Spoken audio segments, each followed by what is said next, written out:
నీటిపారుదల శాఖకు చెందిన అవినీతి తిమింగలం ఏసీబీ వలకు చిక్కింది. చొప్పదండి డివిజన్లో ఎగ్జిక్యూటివ్ ఇంజనీర్గా పనిచేస్తోన్న నూనె శ్రీధర్ను ఆదాయానికి మించి ఆస్తుల కేసులో ఏసీబీ అధికారులు అరెస్ట్ చేశారు. నూనె శ్రీధర్ను రిమాండ్కు తరలించారు. మొత్తం 13 ప్రాంతాల్లో సోదాలు చేసిన ఏసీబీ అధికారులు ఆదాయానికి మించిన ఆస్తులు కూడబెట్టిన కేసులో ఏసీబీ కోర్టు 14 రోజుల రిమాండ్ విధించింది. దీంతో ఆయనను గురువారం తెల్లవారుజామున చెంచల్గూడ జైలుకు తరలించారు. కాగా ఆయన బ్యాంకు లాకర్లను ఓపెన్ చేయడానికి ఏసీబీ అధికారులు కస్టడీకి కోరనున్నారు. 100 కోట్లు అక్రమాస్తులు కూడబెట్టినట్లు ఇప్పటికే ఏసీబీ గుర్తించింది. ఆయన అక్రమాస్తుల విలువ బహిరంగ మార్కెట్లో 100 కోట్లకు పైనే ఉంటుందని సమాచారం.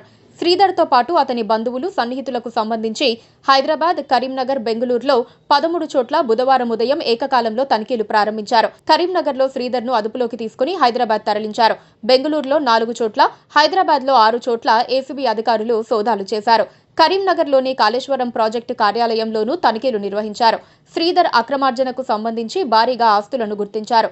కాళేశ్వరం ప్రాజెక్టులోని కీలకమైన గాయత్రి పంప్ హౌస్ బాధ్యతలను శ్రీధర్ చూసేవారని, అక్కడ ఏర్పాటు చేసిన బాహుబలి మోటార్ల కొనుగోళ్లలో ఆయన కమిషన్లు తీసుకున్నారన్న ఆరోపణలు రావడంతో ఏసీబీ అధికారులు రంగంలోకి దిగారు. చొప్పదండి నియోజకవర్గంలోని రామడుగు మండలంలో నిర్మించిన భారీ పంప్ హౌస్ బాధ్యతలు కూడా శ్రీధర్ చూశారని తెలుస్తోంది. హైదరాబాద్లోని మలక్పేట్లో విలాసవంతమైన 4 అంతస్తుల భవనం, షేక్పేట్లో ఖరీదైన గేటెడ్ కమ్యూనిటీ స్కై హైలో 4500 చదరపు అడుగుల ఫ్లాట్, తెల్లాపూర్లోని మరో ఖరీదైన గేటెడ్ కమ్యూనిటీ ఉర్జిత్ ఎన్క్లేవ్లో లగ్జరీ విల్లా, వరంగల్లో G+3 భవనం, కరీంనగర్లో 3 ఫ్లాట్లు, ఒక ఇండిపెండెంట్ ఇల్లు, అమీర్పేట్లోని వాణిజ్య సముదాయంలో ఆస్తులు, 16 ఎకరాల వ్యవసాయ భూమి, హైదరాబాద్, కరీంనగర్, వరంగల్లోని అత్యంత ఖరీదైన కమ్యూనిటీల్లో 19 ఇళ్ల స్థలాలు, కరీంనగర్లోని పలు హోటళ్లలో వ్యాపార భాగస్వామ్యానికి సంబంధించి డాక్యుమెంట్లను గుర్తించామని ఏసీబీ డీజీ విజయ్ కుమార్ తెలిపారు. అలాగే 2 కార్లు, బ్యాంక్ డిపాజిట్లు, లాకర్లను గుర్తించామని, త్వరలోనే పూర్తి వివరాలు వెల్లడిస్తామని చెప్పారు. ఈ ఆస్తుల విలువ బహిరంగ మార్కెట్లో 100 కోట్లకు పైగానే ఉంటుందని సమాచారం. మలక్పేటలో నివసిస్తోన్న శ్రీధర్ మార్చి 6న తన కుమారుడి వివాహాన్ని డెస్టినేషన్ వెడ్డింగ్ తరహాలో థాయిలాండ్లో అత్యంత ఘనంగా నిర్వహించారు. అంతకుముందు హైదరాబాద్ శివార్లలోని ఓ ఫామ్ హౌస్లో హల్దీ, సంగీత్ ఫంక్షన్ చేశారు.